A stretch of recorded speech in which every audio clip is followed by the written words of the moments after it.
मित्रांनो, लग्नानंतर होईलच प्रेम या मालिकेच्या आजच्या भागामध्ये नंदिनी आनंद निवासमध्ये येते.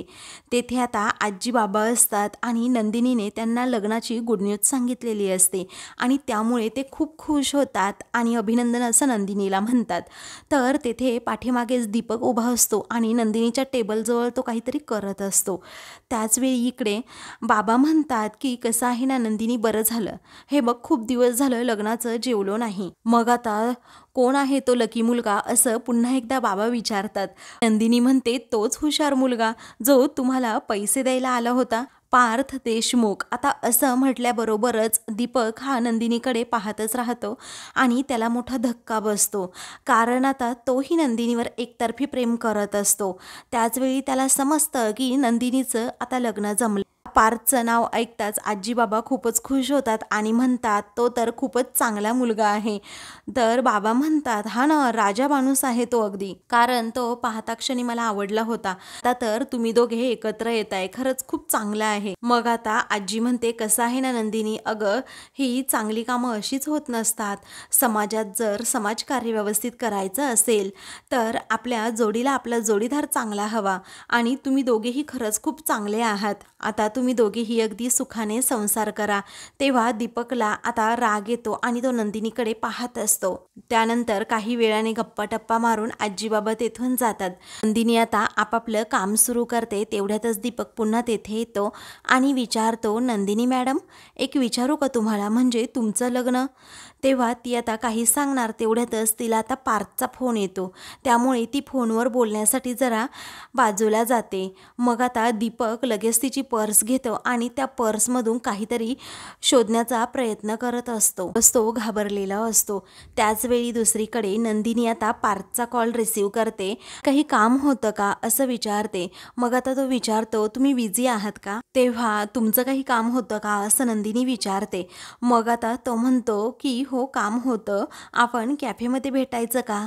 ती आता म्हणते की हो भेटूयात ना, नक्कीच, तुम्ही अगदी करेक्ट टाईमला फोन केला आहे, कारण माझं काम इथलं संपतच आलंय. तेव्हा सहज जायचंय की काही ओकेजन असं आता ती पुन्हा विचारते. मग आता तो म्हणतो आपलं आहे अरेंज मॅरेज, आपण जेव्हा भेटतो ना तेच आपलं ओकेजन होऊन जातं, आपलं असं लव्ह मॅरेजवाल्यांसारखं अजिबात नसतं. तर दुसरीकडे दीपक हा पूर्णच्या पूर्ण नंदिनीची पर्सच खाली करतो. त्यामध्ये काहीतरी शोधण्याचा प्रयत्न करतो. तर इकडे नंदिनी आणि पार्थ हे दोघेही भेटण्याचं ठरवतात. आता मानिनी पार्थजवळ येते आणि विचारते काय रे? मग आता तो खूपच घाबरतो. तेव्हा आईला घाबरणं बंद कर, नाहीतर तुझी नंदिनी म्हणेल मम्माज बॉय, असं म्हणून आता पार्थला ती समजावते. तेव्हा पार्थ म्हणतो आई अगं तसं काही नाही आहे. दीपकची मात्र आता शोधाशोध अजूनही सुरू असते. त्याचवेळी आता त्याला एक रुमाल सापडतो. मग आता नंदिनी तेवढ्यातच तेथे येते आणि त्याला विचारते काय रे पर्समध्ये काय शोधत होतात? तेव्हा तो आता खूपच घाबरतो आणि म्हणतो काही नाही मॅडम, तुमची पर्स खाली पडली होती. तेव्हा ती लगेच तिची पर्स तिच्याकडे घेते आणि म्हणते माझं इथलं काम संपलंय, मी निघते आता. आणि ऐक ना, अरे काल जी तू भेंडीची भाजी आणली होती ना डब्यामध्ये, ती अप्रतिम होती खरंच, असं म्हणून ती आता जायला निघते.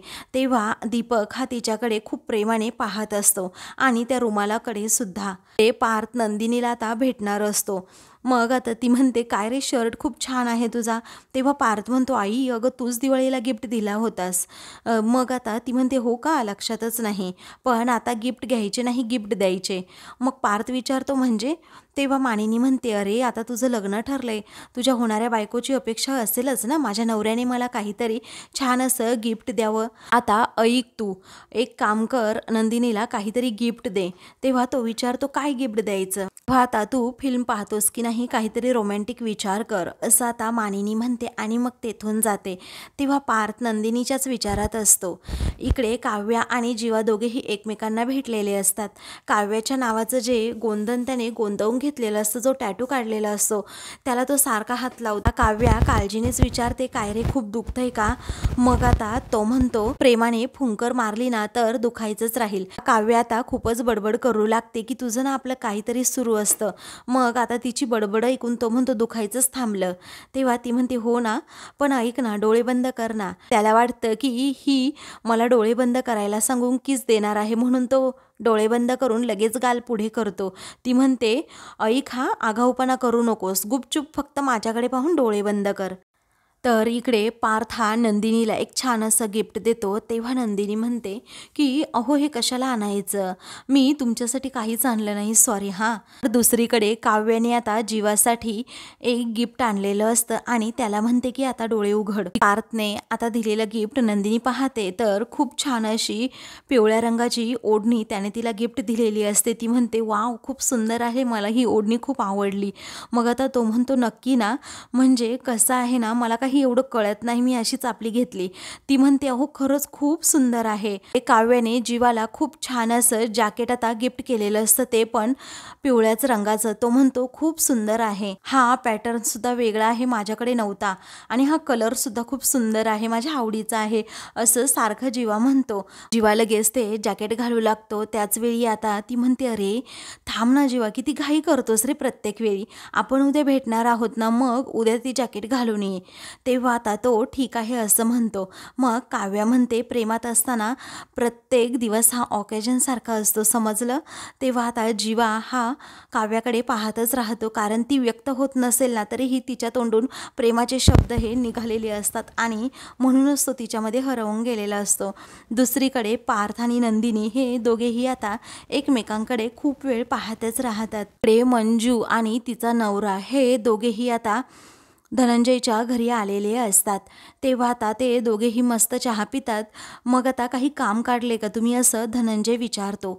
त्याचवेळी आता मंजू म्हणते हे पहा, मी जे काही बोलते ना ते अगदी स्पष्ट आणि थेट बोलते. हे पहा, तुमची आणि दादाची एकेकाळी मैत्री होती, त्यामुळे आपलं सारखं एकमेकांकडे येणं जाणं होतंच, आणि म्हणूनच मी आपुलकीने इथे बोलायला आले. देवाने माझ्या पत्रात 2 मुली दिल्या आहेत, त्यामुळे मी तुमच्याबरोबर एक गोष्ट आता बोलणार आहे. कसं आहे ना, आपल्या मुलींच्या आयुष्यात काही चांगल्या गोष्टी व्हाव्यात, अजिबात त्यांना काही त्रास होऊ नये आणि त्यांचा संसार सुखाचा व्हावा असंच मला वाटणार ना. तेव्हा तिचं हे कोड्यातलं बोलणं ऐकून आता धनंजय आणि शारदा हे दोघेही गप्प बसतात, कारण त्या दोघांना काहीच कळत नसतं हिला नक्की काय बोलायचंय. तेव्हा पुढे आता शारदा म्हणते मंजूताई, तुम्ही अगदी शांतपणे बोला, नक्की तुम्हाला काय म्हणायचंय. त्याचवेळी मंजू म्हणते की पार्थ आणि नंदिनीचं लग्न जुळलंय, त्याचा आम्हाला खरंच खूप आनंद आहे, पण आमच्या वसुताई अजूनही तो भूतकाळ विसरलेल्या नाहीयेत. अगं वहिनी, तुला सांगते, त्यांच्या मनात दादाबद्दलचा राग अजूनही धुमसत आहे, आणि अशा स्थितीमध्ये जर तुमची मुलगी आमच्या घरी आली तर तिच्या नशिबात फक्त दुःख आणि वेदनाच असतील, कारण वसुताई आहे ना, तिला अजिबात सुखाने संसार करू देणार नाही, आणि ती आमच्या घरामध्ये थोरली आहे, तिच्यासमोर माझं किंवा मानिनी वहिनीचं काहीच चालणार नाही. मग आता मंजूस तिच्या नवऱ्याला विचारते हो की नाही हो, असंच आहे ना. तेव्हा तो म्हणतो हो असंच आहे, आणि माझं तर कुठेच काही चालत नाही, असा टोमणाही तिला मारतो. पुढे आता मंजू म्हणते पार्थ आणि नंदिनीचं लग्न व्हावं ही माझी सुद्धा इच्छा आहे, परंतु वस्तुस्थिती तुम्हाला सांगणं खूप महत्त्वाचं होतं. धनंजय आणि शारदाला खूप मोठा धक्का बसतो. ते दोघेही एकमेकांकडे पाहतात.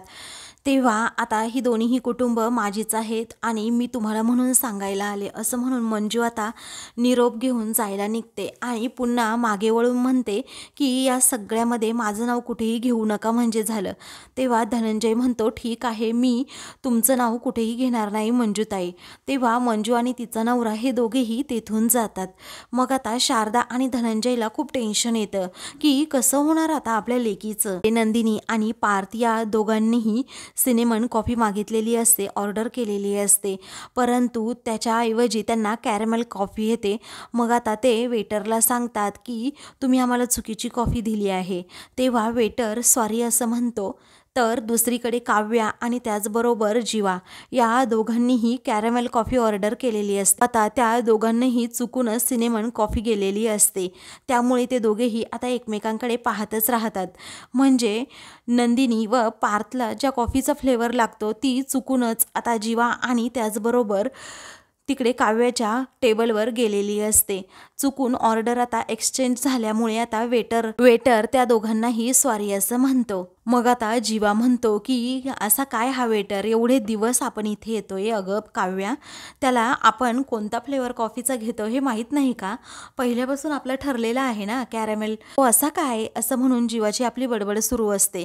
तेव्हा काव्या आता दुसरीकडे पाहते तर तिला तिथे नंदिनी दिसते. नंदिनीला पाहताच तिला खूप मोठा धक्का बसतो आणि ती म्हणते की बापरे नंदिनी ताई. त्यावेळी इथे ताई कशाला आली आहे असं जीवा विचारतो. म्हणते मागच्या टेबलवर तिथे ताई आहे. तेव्हा कोणती ताई असं जीवा पुन्हा विचारतो आणि मागे वळून तेथे पाहतो तर खरंच आता तेथे नंदिनी असते. तेव्हा जीवा आता खूप घाबरतो, गोंधळतो आणि म्हणतो बापरे खरंच तुझी नंदिनी ताई आहे, ती खूप डॅशिंग आहे हां, असं म्हणून आता ते दोघेही तेथे टेबलच्या तेथेच लपतात. मग जीवाने टिश्यू पेपर हा आपल्या चेहऱ्याजवळ पकडलेला असतो. तेव्हा काव्य म्हणते काय चाललंय काय अरे तुझं, टिश्यू पेपर कुठे घेतोस? दुसरीकडे धनंजय त्याचबरोबर शारदा खूप टेन्शनमध्ये असतात. मग आता काय करायचं पुढे हा दोघांनाही प्रश्न पडतो. धनंजय म्हणतो की आपण विक्रमला याबद्दल सांगूयात. तेव्हा मंजुताईचं नाव घेऊ नका असं शारदा म्हणते. तेव्हा ठीक आहे असं आता धनंजय म्हणतो. इकडे काव्या आणि जीवा हे दोघेही घाबरतात आणि म्हणतात आता कसं सटकायचं. तेव्हा तो म्हणतो मी मेलो, आता मी ठार मेलोय. तेव्हा ती म्हणते अरे मी तर डबल मेले आहे, कारण काहीही झालं तरी मुलींनाच खूप बोलतात, तुला नाही माहीत, मुलांना कोण नाही नावं ठेवत. तो म्हणतो नाही असं नाही, मला तर असं वाटते आत्ता जावं आणि त्या दोघांनाही सांगावं आपल्या प्रेमाबद्दल. म्हणजे कसं आहे ना, ते दोघेही आपल्याला लगेच ग्रीन सिग्नल देतील, कारण आता आपल्या दोन्ही फॅमिली एकत्र आल्या आहेत ना त्या दोघांमुळे. मग आता ती म्हणते डोमल माझं, अरे असं कधी होईल का?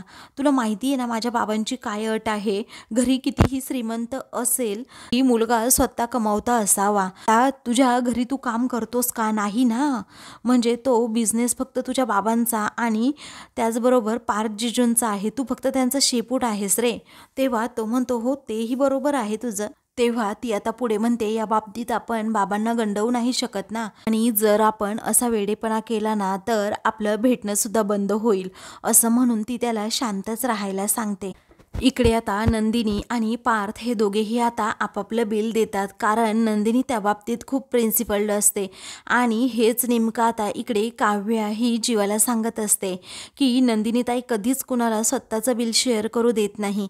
मग आता ते दोघेही तेथून जातात. तेव्हा आता एक पाण्याचा ग्लास पूर्णपणे जीवा पिऊन टाकतो, कारण त्याला खूप घाबरल्यासारखं झालेलं असतं. मग आता तो म्हणतो काय, द्या ना मग बिल मॅडम, काव्या मॅडम. तेव्हा ती म्हणते काय म्हणालास, हे बघ आज गिफ्ट आणले मी तुला आणि या कॅफेमध्ये येण्याची आयडिया ना तुझीच होती, त्यामुळे आता तूच बिल पे करायचं. तो म्हणतो नाही काही हरकत नाही माझी तशी, देतो मी माझं बिल. तेव्हा ठीक आहे असं आता काव्या म्हणते आणि त्याला अटच घालते की उद्या मला भेटायला येताना हे जॅकेट घालून यायचं.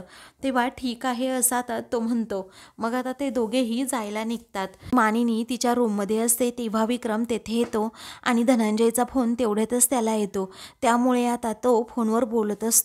मग आता धनंजय म्हणतोय की लवकरात लवकर भेटायला ये, काही प्रॉब्लेम तर नसेल ना गं, असं आता मानिनीला लगेच विक्रम विचारतो. तेव्हा मानिनी म्हणते की आपण जाऊन भेटूयात ना मग, म्हणजे काही असेल प्रॉब्लेम तर लगेच सॉल्व करायला, इथेच असं बसून राहिलो तर मग मनात ते का राहून जाईल.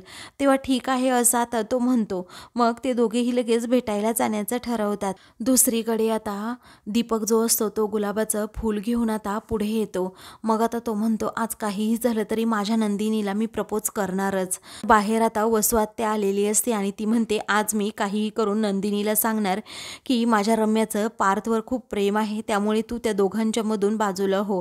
सारख्या मुली खूप स्वाभिमानी असतात, ती लगेच बाजूला सुद्धा होईल मला माहीत आहे. तेवढ्यातच आता गाडीच्या हॉर्नचा आवाज येतो. मग आता वसू मागे पाहते तर पार्थ आणि नंदिनी त्या गाडीतून येत असतात. तेव्हा आता वसूला खूप मोठा धक्का बसतो, एका गाडीच्या पाठीमागे जाऊन ती लपते. तेव्हा आता पार्थ हा लगेच गाडीतून खाली उतरतो, त्याच्याबरोबर नंदिनी सुद्धा असते. नंदिनी आता त्याच्या पुढे पुढे चालते तर पार्थ आता तिच्या पाठोपाठ असतो, त्यामुळे वसूला तो व्यवस्थित दिसत नाही. मग आता माझी नंदिनी आली असं म्हणून इकडे आता दीपक पळू लागतो, परंतु समोर पार्थ असल्यामुळे त्याची पावलं आपोआपच थबकतात. तर मित्रांनो पुढील भागामध्ये दीपक हा गुलाबाचं फूल घेऊन चाललेला असतो. त्याचवेळी आता समोरून ही धडक होते. त्याचवेळी रागातच दीपक त्याच्याकडे पाहतो. दुसरीकडे धनंजय विक्रमला म्हणतो, वसुताईंच्या मनात अजूनही 20 वर्षांपूर्वीचा राग आहे. माझ्या नंदिनीला मी आगीत कसं लोटू? विक्रम आता त्याला समजावतो. इकडे आता तू सिनेमन कॉफी मागवली होती ना कॅफेमध्ये, असं आता जीवा हा पार्थला विचारतो. तेव्हा पार्थ म्हणतो, तुला कसं माहीत? नंदिनीजींना घेऊन तिकडे गेलो होतो. अशाच मालिकेंचे पुढील भाग पाहण्यासाठी चॅनलला सबस्क्राईब करा.